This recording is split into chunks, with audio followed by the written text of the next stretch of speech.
doctora, compañeros, ahora les hablaremos sobre disfagia. La disfagia es definida como la dificultad para la deglución, tanto para líquidos como para sólidos. Los pacientes pueden describirla como la imposibilidad al inicio de la deglución a través de la faringe o el esófago, al paso de sólidos y líquidos hacia la cavidad gástrica.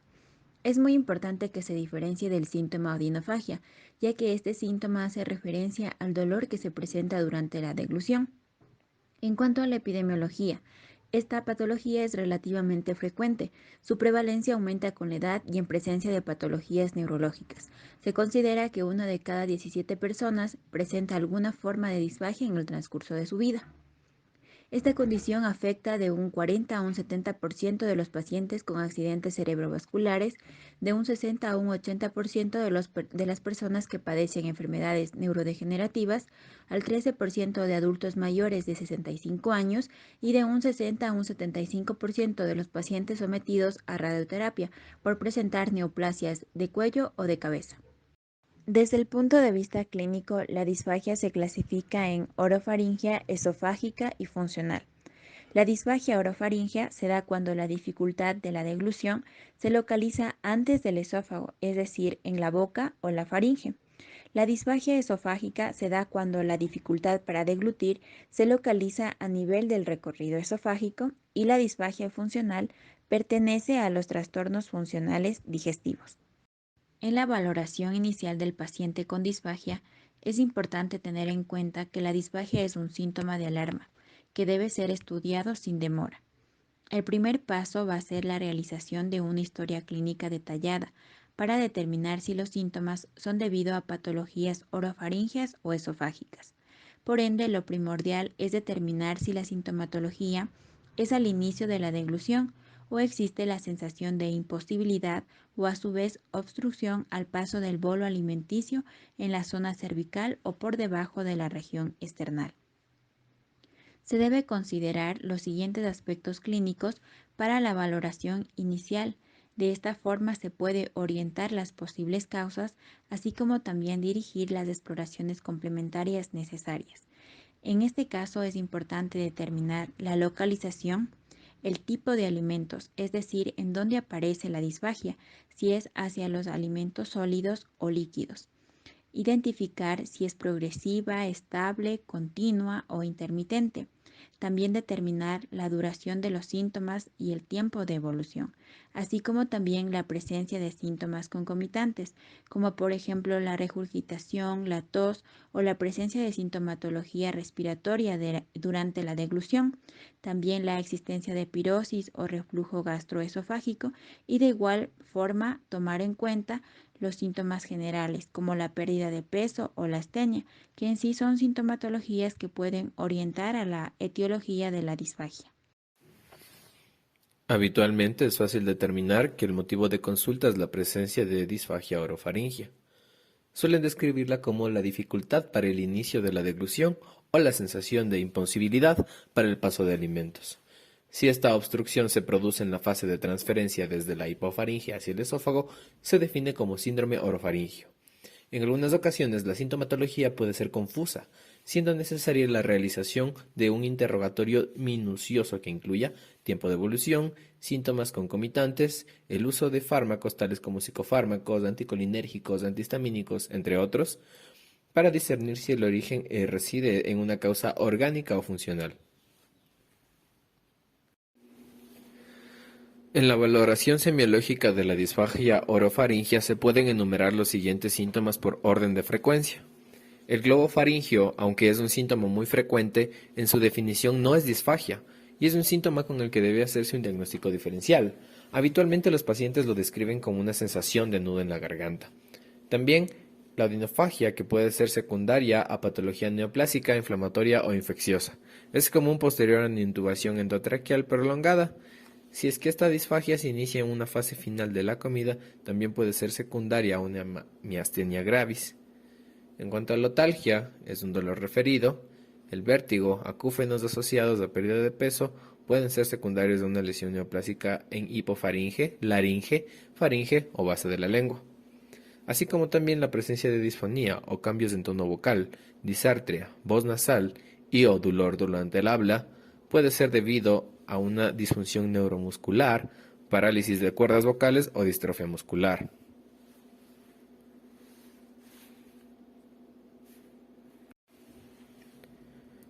La sintomatología respiratoria presenta una tos persistente posterior a la ingesta, infecciones respiratorias recurrentes, tales como la neumonía broncoaspirativa e impactación del bolo de alimentos que suelen ser secundarias a un divertículo de Sanger y la disfunción del esfínter esofágico superior. Los síntomas concomitantes son cialorrea, regurgitación nasal, halitosis, deglución repetitiva, astenia y menos frecuente la serostomía. Examen físico. Posterior a la anamnesis se debe realizar lo que es una exploración clínica que proporciona ser una herramienta útil para el diagnóstico de la etiología de la disfagia orofaringea. Además, en la exploración general se recomienda realizar una inspección de piel, cabeza y cuello y una exploración neurológica completa. Primeramente vamos a observar lo que es la exploración de cabeza y cuello, donde debe incluir otros estudios como es la otoscopía bilateral, la exploración de la cavidad oral, buscar masas o adenopatías en la región cervical y subclavicular. También hacer una inspección de textura de la piel y cambios de coloración, así como buscar signos de disfunción muscular. Continuando tenemos el examen neurológico. Aquí vamos a realizar la exploración de los pares craneales, especialmente de aquellos que intervienen en la deglución. Las ramas sensitivas de los pares craneales que van a participar son el 5, el 9 y el 10, y en las ramas motoras tenemos los pares craneales 5, 7, 10, 11 y 12. Estos nos permiten descartar la presencia de parálisis facial tanto central como periférica y la desviación lingual o de la úvula. Con respecto a la exploración de los grupos musculares faciales y cervicales, nos permite detectar afectaciones de las dermatomiositis y de las poliomiositis. Con respecto a la valoración en la presencia de disfonía, esta puede ser secundaria a una parálisis o una paresia de las cuerdas bucales de origen neurológico o neoplásico. Además, en casos de presentar proptosis palpebral bilateral y fatigabilidad, la atrofia muscular o esfuerzos repetitivos para la deglución, esto nos sugiere a una patología muscular. Continuando con el examen neurológico, aquí debemos descartar algunos signos. Tenemos los signos extrapiramidales y disenercias, que nos permiten indicar a una enfermedad de Parkinson. Otro signo importante es la disfunción motora y sensitiva, que nos orienta hacia la presencia de esclerosis múltiple. Y como dato importante es valorar los reflejos velopalatino, deglutorio y nauseoso. Otro dato importante a destacar en la exploración clínica tenemos la observación directa de la deglución durante la ingesta de alimentos de diferentes texturas. También la exploración abdominal para descartar la presencia de masas y visceromegalias. Y como último dato tenemos la valoración del estado nutricional, donde se debe tener en cuenta la talla y el peso para obtener el índice de masa corporal y la hidratación. Ahora vamos a tener los exámenes complementarios. Debemos tener en cuenta que aunque la anamnesis y la exploración física permite dirigir el diagnóstico etiológico de la disfagia orofaringea, con frecuencia es necesaria la realización de pruebas complementarias y algunos a nivel especializado para alcanzar el diagnóstico definitivo. Entre las más comunes están lo que es el análisis general y el estudio de laboratorio específico, como para valorar las hormonas, es decir, descartar un hipertiroidismo, el síndrome de Cushing o patologías infecciosas como la sífilis. Tenemos otro estudio que es la endoscopía alta, en la cual vamos a estudiar la faringe, la laringe y el esófago superior, realizándose para descartar patologías como neoplásicas como primera causa. Otro estudio importante es el esofagograma varitado, utilizado para el diagnóstico de diverticulitis de Senker, neoplasias o estenosis esofágicas. Por último, tenemos otro estudio importante que es la manometría faringoesofágica, que nos permite la valoración de la disfunción del esfínter esofágico superior. Este puede ser útil cuando se considera la miotomía. Exámenes complementarios a aplicar es el videofluoroscopía de la deglución, también conocida como deglución o trago de bario modificado. Este es un patrón de oro para el estudio de la disfagia orofaringea. Otro estudio también tenemos la fibroscopía de la deglución, que está indicada en pacientes que presentan disfonía y disfagia principalmente con antecedentes quirúrgicos. También tenemos la manometría de impedación automatizada, que es un fuerte predictivo de aspiración. Y por último tenemos la prueba de deglución del agua. Esta otra prueba es recomendada para el diagnóstico de la disfagia orofaringia y es utilizada en las unidades de hospitalización, que pueden ser realizadas por el personal de enfermería. Según su fisiopatología neuromuscular, las patologías más frecuentes es un accidente cerebrovascular, enfermedades de Parkinson, esclerosis múltiple y lesiones ocupantes espaciales del cerebro. Las neuropatías periféricas, una distrofia muscular ocular faríngea. Dentro de la fisiopatología obstrucción mecánica, las patologías más frecuentes es el divertículo de Senker, los abscesos retrofaringios, el bocio, cuerpos extraños, el epiglotis, neoplasias de cabeza y cuello. En la fisiopatología de las alteraciones musculoesqueléticas tenemos las patologías más frecuentes, la poliomicistitis, la miastenia gravis y las miopatías. En la fisiopatología de las misceláneas, las patologías más frecuentes son el síndrome de Sjögren, los medicamentos, la radioterapia, la demencia senil y la cirugía cervical. La disfagia esofágica. La dificultad para la deglución comienza varios segundos después del inicio de la ingesta. Los pacientes aquí lo describen como la sensación de atragantamiento o imposibilidad para el paso del bolo alimenticio, localizado en la región retroesternal o a nivel de la articulación esternoclavicular. En este paciente es muy importante la valoración de antecedentes médicos personales como la diabetes, la esclerodermia, el VIH, patologías neuromusculares, antecedentes quirúrgicos, la radioterapia local o la ingesta de cáusticos o toma de fármacos. Ya, en la disfagia esofágica que inicia es a sólidos y líquidos probablemente debido a patologías de la motilidad esofágica, sin embargo deben sospecharse causas obstructivas si inicia a sólidos y posteriormente a líquidos.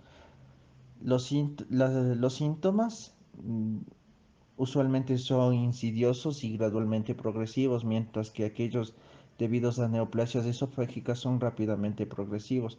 También presentes en la acalasia o esclerodermia. En hombres jóvenes, la presencia de disfagia intermitente asociada a la impactación del bolo alimenticio es altamente sospechosa de esofagitis o eosinofilia. El examen físico de los pacientes con disfagia esofágica tiene un valor muy limitado en algunos pacientes con esclerodermia y estenosis péptica. Secundarios pueden presentar el síndrome de Krebs. Por sus siglas es calcinosis, el fenómeno Raynaud, el compromiso esofágico, la esclerodactilia y la telangiectasia. Siempre se debe valorar el estado nutricional e hidratación del paciente. Disfagia funcional. Se caracteriza por la sensación de un tránsito anormal del bolo a través del cuerpo esofágico. Para realizar el diagnóstico se requiere la exclusión de las lesiones estructurales como enfermedad por reflujo gastroesofágico y lesiones motoras esofágicas. Según los criterios de Roma deben incluirse los siguientes: sensación de que los alimentos sólidos o líquidos se pegan, emposan o pasan anormalmente por el esófago. Ausencia de evidencia de reflujo gastroesofágico o esofagitis. Ausencia de desórdenes de motilidad esofágica. Los criterios que se cumplan en los últimos 3 meses con inicio de los síntomas al menos 6 meses antes del diagnóstico. ¿Cómo se trata? El objetivo del tratamiento de la disfagia orofaringia constituye en mejorar el tránsito del bolo alimenticio y, si es posible, resolver la causa que lo ha originado. Entre las posibles intervenciones está la endoscopia terapéutica, la cirugía y las técnicas de rehabilitación de la deglución.